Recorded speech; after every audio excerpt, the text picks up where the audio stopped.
SC आणि ST मतांसाठी Bhajap पुन्हा आक्रमक झालेला आहे। उपमुख्यमंत्री देवेंद्र फडणवीस यांनी या सगळ्याचा आढावा घेतलाय।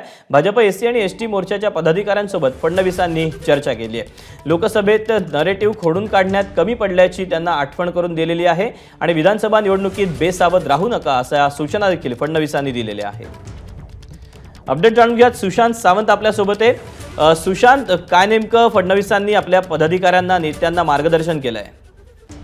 दीपक, भाजपला लोकसभा निवडणुकीत अपेक्षित यश न मिळाल्यानं आता भाजपनं त्यांच्या ज्या विविध मोर्चा आणि आघाड्या ज्या आहेत त्यांच्यासोबत आता बैठका सुरू केलेल्या आहेत। उपमुख्यमंत्री देवेंद्र फडणवीस यांनी भाजपच्या एससी व एसटी मोर्चाच्या पदाधिकाऱ्यांसोबत एक बैठक घेतली आणि यामध्ये लोकसभेत जो नरेटिव्ह खोडून काढण्यात आपण अपयशी ठरलो होतो त्याची पुन्हा एकदा त्यांना आठवण करून दिली। त्याचसोबत आगामी काळात विधानसभाच्या निवडणुका आहेत, या दरम्यान कुणीही बेसावध राहू नका। ज्या पद्धतीने विरोधक नरेटिव्ह सेट करण्याचा प्रयत्न करत आहेत तो खोडून काढा असे स्पष्ट आदेश जे आहेत ते देवेंद्र फडणवीस यांनी सगळ्या एसटी आणि एसटी मोर्चाच्या पदाधिकाऱ्यांना दिलेले आहेत। त्याचसोबत आपल्याला विधानसभा निवडणूक जी आहे ती जिंकायची आणि याचमुळे विरोधकांचा जो खोटा नरेटिव्ह असेल त्याला प्रत्युत्तर द्या असं देखील ते म्हणालेले आहेत। दीपक, सुशांत, धन्यवाद दिलेल्या सगळ्या सविस्तर माहितीबद्दल।